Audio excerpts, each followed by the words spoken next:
Newscast tonight. After the nation's defense ministry released photos of Japan's military aircraft carrying out a low-altitude flyby near Seoul's warship, Tokyo denies carrying out such provocative acts. South Korea urges Japan to show evidence to back up its rebuttal. To improve the country's air quality, South Korea carries out a test of forming water droplets inside clouds by spraying silver iodide. Some experts warn, though, making artificial rain could cause other problems. The Tech Warriors inch closer to lifting the Asian Cup. Soccer fans in South Korea will be ready to cheer on their team take on Qatar at the quarterfinals. News Center begins now.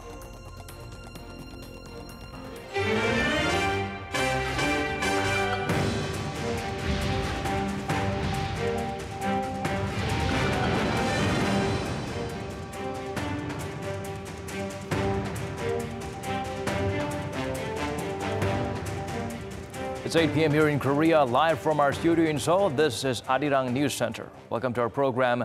I'm Daniel Che. Yesterday, the nation's defense ministry released photos of a Japanese military patrol aircraft carrying out another low-altitude flyby near Seoul's warship. Tokyo rejected the claim, saying it was not conducting such an aggressive act. South Korea responded, if that's the case, then Japan should provide evidence. Kan Young-woo has our top story. On Friday, Seoul's Ministry of National Defense urged Tokyo to provide evidence if it really thinks the Japanese plane did not fly in a threatening way near the Korean ship.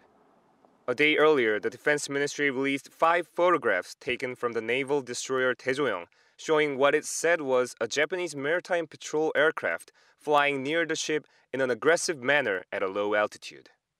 But Tokyo has denied Seoul's claims, saying the plane was on a regular mission, that it was not flying in a threatening way, and that it was not at the low altitude South Korea asserts. I received a report from the Defense Ministry saying that there was no proof that a maritime self-defense force patrol plane flew in the way South Korea claimed, and that it had flown appropriately. In response to Japan's denial, an official at South Korea's Defense Ministry said if Japan believes the pictures Seoul released are not proof, then Tokyo has to explain why and provide its own evidence. But according to Kyodo News Agency, Japan's Ministry of Defense told reporters on Friday that Tokyo does not intend to offer such evidence. The latest flyby has raised tensions between the neighbors even further. This series of disputed encounters between their militaries began last month in the East Sea when Japan claimed a South Korean warship used its targeting radar on a Japanese plane, something Seoul says there's no evidence for. Kan Young-woo, Arirang News. There's been criticism that little to no progress is made on Pyongyang's denuclearization. For months, U.S. President Donald Trump defended his North Korea policy by pointing out the success he's had with Pyongyang and the friendly ties established with the regime's leader. Lee Ji-won shares with us his remarks. U.S. President Donald Trump insists there has been progress in talks with North Korea, adding he expects another good summit with the regime's leader. In a flurry of tweets on Thursday, President Trump said the media, which he described as, quote, fake news, has unfairly accused him of producing few tangible results on the regime's denuclearization since the first summit in Singapore last June.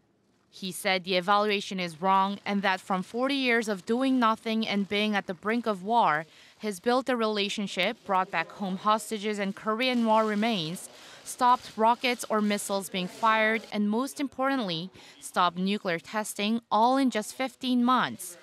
Trump said this is more than anything anyone else had accomplished with the North, and that he expects another good meeting with Kim Jong-un soon, where there is much potential. After a long stalemate between the two sides, North Korea's point man on nuclear negotiations with the U.S., Kim Yong-chol, flew over to Washington to resume their high-level talks. And after President Trump met with him, the White House announced that the second North Korea-U.S. summit will take place at the end of February. Working-level talks followed right after in Sweden, where officials are thought to have discussed the denuclearization negotiations and other details for the upcoming summit. U.S. Secretary of State Mike Pompeo also showed high hopes for the summit in his interview with Fox News days earlier in the week. He said there are many conversations going on and that Kim Jong-un continues to assure President Trump that he is intent on denuclearization. And when the two leaders get together, Pompeo said he hopes to make substantial steps towards that. He added that they knew this was going to be a long process and that the first two steps of stopping the North's testing of missile programs and nuclear bombs still continue. 이지원, Arirang News. Turning to Seoul and Washington's ongoing negotiations on defense cost sharing now, we previously reported the U.S. asked for the deal to be renewed every year, but according to sources, they initially asked for a 10-year agreement. Seoul's first suggestion was 3 years, and the two sides eventually agreed to go with the usual 5 years of validity at their 9th round of discussions. But at the 10th session, Washington's delegation laid out its new order from the top of 1 year. South Korea reportedly rejected the proposal as it would be time-consuming and inefficient. America also suggested setting the annual rate of increase to 7%, a significant spike considering how the previous deal had a ceiling of 4% even when taking into account inflation. Seoul reportedly said that such a high rate is unacceptable. The long overdue agreement is still in the works, with the main point of contention being the overall amount. The nation's top office rejected reports President Moon and Trump discussed the specific amount each side would pay for stationing roughly 28,000 U.S. troops in South Korea. Through a text message to reporters, Cheong Wa Dae spokesperson pointed out reports of the American president during last year's G20 summit demanding Seoul shoulder a far greater proportion of defense costs, up to $1.2 billion, were simply incorrect. He explained neither Trump nor any other world leader would speak in such a manner, adding such false reporting could greatly insult the U.S. president. Earlier reports suggested the American commander-in-chief may have pressed President Moon to pay at least $1 billion for deploying American troops on the peninsula. Next month marks 3 years since operations at the Gaeseong Industrial Complex was suspended. South Koreans who ran businesses there were hoping to cross the border to check their assets left behind. For the 7th time, they sent a request to the government to let them visit the Inter-Korean Factory Park, but Seoul is withholding the approval. Oh Jung-hee has the full story. The hopes of nearly 200 South Korean business people to visit the now suspended Inter-Korean Factory Park and check on assets left over there has fallen through once again. Earlier in January, the business people sent a request to Seoul's Unification Ministry to let them visit the complex. The Seoul government gave it a review, even extending their deadline by a week, but in the end decided to withhold approval. The government withholds the approval of the 179 business people's request to visit the Kaesong Industrial Complex until necessary conditions are set. We understand and agree on the need to check the assets there. The government will try to make it happen as soon as possible. It was their 7th failed attempt to visit the complex since it was shut down 3 years ago. In fact, 2019 has started bright for the business people. North Korean leader Kim Jong-un explicitly expressed his willingness to resume the Kaesong Industrial Complex, quote, without any precondition or price. And South Korean President Moon Jae-in welcomed Kim's remarks, saying everything that needs to be sorted out with North Korea in resuming the project are resolved. Amid the upbeat atmosphere, South Korean firms that ran businesses in Kaesong submitted their 7th request to the government to visit the complex north of the border. Companies have plans for the new year, which have to be set after checking the assets there. We just want to visit the complex. We're not even talking about resuming the businesses there. It will just be a visit that doesn't violate sanctions. But the barrier of international sanctions still remains high. An unnamed Unification Ministry official hinted of difficulties earning the international community's understanding on this front. This, in other words, refers to the ongoing sanctions regime and the image that inter-Korean economic cooperation could seem to be getting ahead of progress in denuclearization talks. South Korea says it's always sharing with the U.S. the specifics regarding the Kaesong business owners. But concerns are high for the business owners. They had to leave behind their assets following the sudden government decision to shut down the complex in 2016. And next month marks 3 years of the factory park's closure. Oh Jung-hee, Arirang News.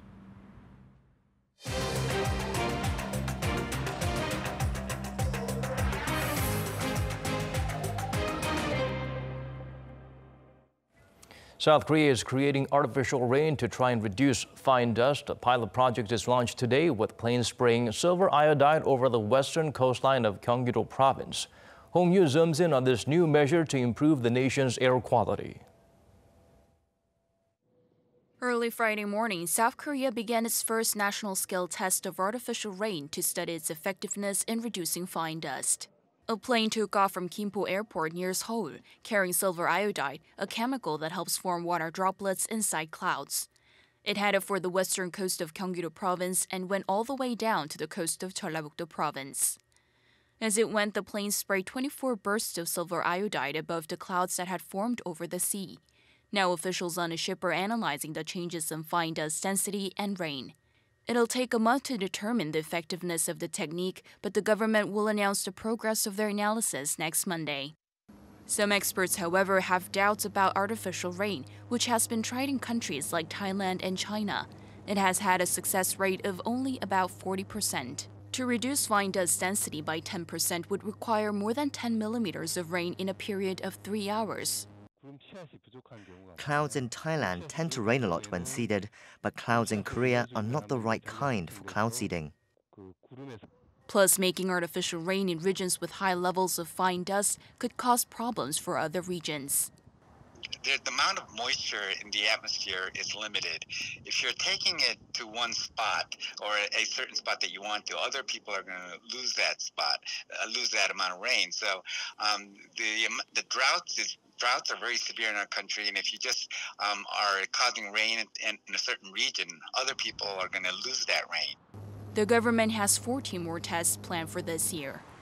Hong Yu, Arirang News. Sexual violence in sports has been making headlines here in the nation. There have been allegations of physical and sexual abuse in various fields, including short track, judo, and taekwondo. Today, the Sports Ministry revealed concrete plans to help put a stop to such heinous crimes.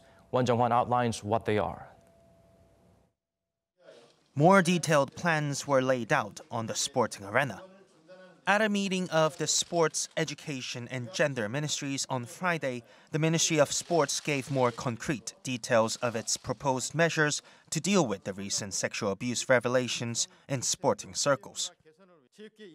Human rights violations in sports have not improved even after some overall inspections over the last 10 years. We are deeply to blame for being blind on human rights violations toward young people in the country, and we are putting measures in place to prevent this from happening again. Firstly, led by the National Human Rights Commission of Korea, the ministry is launching a special investigation team for sexual abuse cases. The special team will begin their work by conducting an independent investigation of past cases and a fact-finding probe that will eventually lead to sports policy improvements. The second move is to strengthen disciplinary measures against perpetrators in sporting circles. The ministry said it will revise the related regulations to foster an environment that doesn't jeopardize victims' careers when they speak out. While the ministry seeks permanent expulsion for any perpetrators if needed, it said that any other personnel in sporting bodies attempting to cover up or downplay incidents will also be punished, possibly even with jail time. Lastly, the ministry will launch a committee to overhaul the elite sporting system so that athletes have more protection and brutal training practices are halted. It pointed out that in order to eradicate sexual violence, there's a need to conduct a comprehensive review of the system that focuses on fostering elite athletes through fierce competition. The Sports Ministry first laid out its plans to root out sexual violence in sporting circles on the 9th of this month. Now that the ministry has come up with these detailed measures, it needs to put them in place as soon as it can in order to create a safer environment for the nation's athletes. Won Jung-hwan, Arirang News. Later this month, companies here in the nation will be holding what's been billed as the Korean version of Consumer Electronics Show. While some media reported the event was organized on the orders of the top office, but today the Cheong Wa Dae officially denied such claims. Presidential spokesman Kim Woo-kyum said that the show to be held at Dongdaemun Design Plaza starting January 29th was organized on the initiative of private companies. He explained Korean firms that took part in this year's CES proposed that Seoul hold a show of its own. The event is looked to help promote Korean technologies that were introduced during the Consumer Electronics Show in Las Vegas to buyers here at home and enable residents here in the nation to check out the new technologies. Seoul's Minister of Industry, Trade and Energy vowed to nurture the nation's biotech sector at a New Year's ceremony hosted by the Korea Biotechnology Industry Organization. Song Yun-mo said the government will ease regulations to facilitate the development of products and services in the biotech industry and create more jobs. The minister pointed out the sector has grown by an annual average of 8% in terms of production and 13% in exports over the last 5 years. To further boost innovation in the sector, he said the government will increase R&D and technology transfer between universities and venture companies. South Korea's economy relies heavily on exports, and semiconductors account for around 20% of the total. However, outbound shipments during the last few months paint a grim picture for the chip-making industry this year. Our Ko Ryun-hee turned to some experts for their take on the market outlook. In terms of exports, South Korea's New Year has not gotten off to a great start. In the first 20 days of January, exports were down almost 15% on year. According to the Korea Customs Service, it's because of a fall in shipments of semiconductors, which declined almost 30%. The grim situation was reflected in the latest earnings report from the nation's biggest chip makers. For instance, Samsung Electronics' operating profit in the fourth quarter fell almost 40% from the quarter before. As for why the trouble for chip makers, analysts point to two main reasons: lower demand from China and concerns of oversupply. The ongoing trade war with the U.S. has hurt economic growth in China and, in turn, demand for electronics. Plus, China's smartphone market has started to stall. There's also the problem of oversupply. In 2017, companies drastically increased their investment in facilities for making semiconductors, which has resulted in bigger and bigger inventories. And some investors are delaying their purchases, waiting for prices to go down even further. Experts say the situation is likely to improve, though, in the second half of this year. In the first half of the year, concerns over oversupply are likely to persist and prices will remain low. But during the second half, the peak season returns and investors who delayed their decisions will buy, leading to an increase in demand. Others say the situation is likely to get better with developments related to the fourth industrial revolution. There's 5G, AR, VR, IoT, and artificial intelligence. A lot of new technologies expected in the future, but they are currently in their early stages. As time goes by, technological developments in these sectors will occur, and demand for memory chips will increase. Rather than being swayed by a temporary drop in prices, experts recommend that the industry keep developing its highly skilled workforce. Ko Ryun-hee, Arirang News. We may not be too far away from seeing flying cars in our garages soon. Aircraft maker Boeing has successfully completed the first test flight of its autonomous electric aircraft in Virginia. The machine can take off vertically, hover, and land, but is yet to fly forward. The test comes just about a year after Boeing started developing the aircraft. Boeing said when the prototype is finished, it will have a range of 80 kilometers and serve as an urban air taxi that shuttles passengers across town in situations where ground transportation is slow or impractical. With growing interest in the environment and animal rights in the country, the first vegan fair in Korea's history has opened in Seoul. It offers delicious food items as well as cruelty-free products you can use in your daily life. Oh Soo-young takes us there. It's a plant-based paradise here at the Yangjae AT Centre in southern Seoul. The Vegan Festa exhibition opened here on Friday, the first ever vegan fair to take place in the country. I like the fact that I can buy and eat anything here without having to check the ingredients or how it was made. These days, when I was actually staying in Korea, so I went to one or two vegetarian restaurants there. Those were in Sinchon.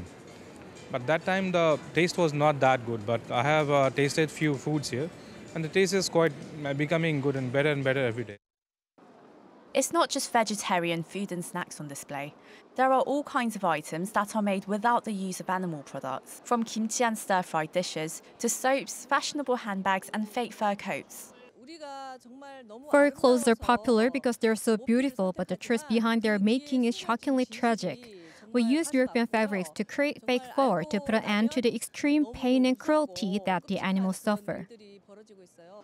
The exhibition comes amid the growing interest in environmental protection and animal rights in the country. There are about 10 million Koreans who have vegetarian diets, 500,000 who are vegans, and the number are quickly growing. We hope through this event, responsible consumption and veganism will grow in Korea. The exhibition will run till Sunday, so there's plenty of time for you to stop by over the weekend and try out some vegan foods and products. Seoul, Arirang News. The number of foreigners visiting Seoul continues to grow. Closer look reveals favorite tourist spots and reasons for travel differ depending on nationality. For details, let's turn to our Seo In-kyung. Asian visitors to Seoul say that Myeongdong is their top tourist spot. Chinese and Japanese tourists favored Myeongdong with about 30% choosing it as their top place to visit. On the other hand, tourists from the US and Europe favored old palaces with about 20% choosing them. This is according to a survey by the Seoul Metropolitan Government and Kyung University on 9,942 foreign tourists to Seoul in 2017. The survey found that the main reason that favorite travel destinations differ with nationality is largely because their reasons for visiting Seoul differ. According to a survey, the biggest reason for Asian visitors to visit Korea was shopping, which was selected by about 20% to 30% of respondents. However, tourists from the US and Europe choose visiting historical and cultural sites as the main reason for visiting. Chinese tourists made up 34.1% of the visitors to Seoul, more than any other region. It was followed by Japan with 19.5% of the visitors to Seoul. More than half of the Japanese tourists surveyed have visited Seoul more than 4 times. The Seoul Metropolitan Government said tourists' image of Korea became more positive after their visit, with positive views of Korea increasing by up to 20 percentage points, proving that Seoul tourism is helping develop Korea's brand. Seo In-kyung, Arirang News. Taekwondo Warriors are looked to continue their winning ways in the Asian Cup. Team South Korea takes on Qatar in the quarterfinals stage. Lee Seung-jae has the preview of the big match.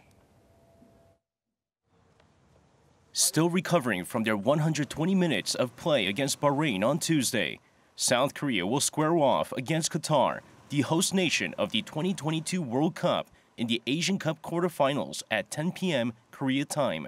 The Taeguk Warriors are undefeated in the tournament so far and are ranked 53rd in the latest FIFA rankings. Qatar is ranked 93rd, but they're coming off of a big 1-0 victory over Iraq in the round of 16. South Korea have a better head-to-head record with 5 wins, 2 draws, and 2 losses against Qatar, but their last meeting resulted in a shocking 3-2 defeat during the qualifying phase for the 2018 World Cup. 9 South Korean players who experienced that painful defeat 2 years ago will hope to get revenge on Friday night. Despite winning every game at the Asian Cup, the Taeguk Warriors have yet to show explosive attacking power. The team has had 68 attempts on goal in 4 matches, the most among Asian Cup participants, but only have 6 goals to show for it. Qatar, on the other hand, have been in top form and are the leading scorers at the tournament so far with 11 goals. But what's more impressive is their efficiency, as they've produced those 11 goals from just 45 attempts on goal. In Thursday's quarterfinal, Vietnam lost 1-0 to Japan. Japan slotted home a penalty in the 57th minute to send Vietnam, led by South Korean head coach Park Hang-seo, packing from the tournament. Lee Seung-jae, Arirang News.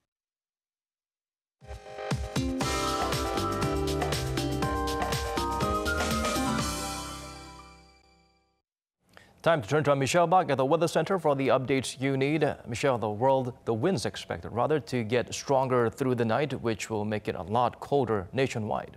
Yes, Daniel. Now, when we wake up tomorrow, it will be about 4 degrees lower than this morning. The wind chill will be about minus 13 degrees Celsius, so dress extra warm. And this cold will let up by Sunday afternoon thanks to the warm westerly wind. And our Saturday will not only be sunny, but also refreshing with good air quality. Now, nearby places such as Beijing will have similar conditions as Busan, and it will be much warmer in Tokyo. Now Seoul will be waking up to -7 degrees Celsius, and it will be similar in most places, but it's unbearably cold over in Chuncheon at -12 degrees. The afternoon high in Seoul will reach up to 2 degrees, and it'll be warmer down the southern regions. Seoul and lots of regions along the east parts of the country are under dry weather alerts. Now with the strong wind, please be extra careful when handling fire this weekend. I'll leave you with the weather conditions around the world.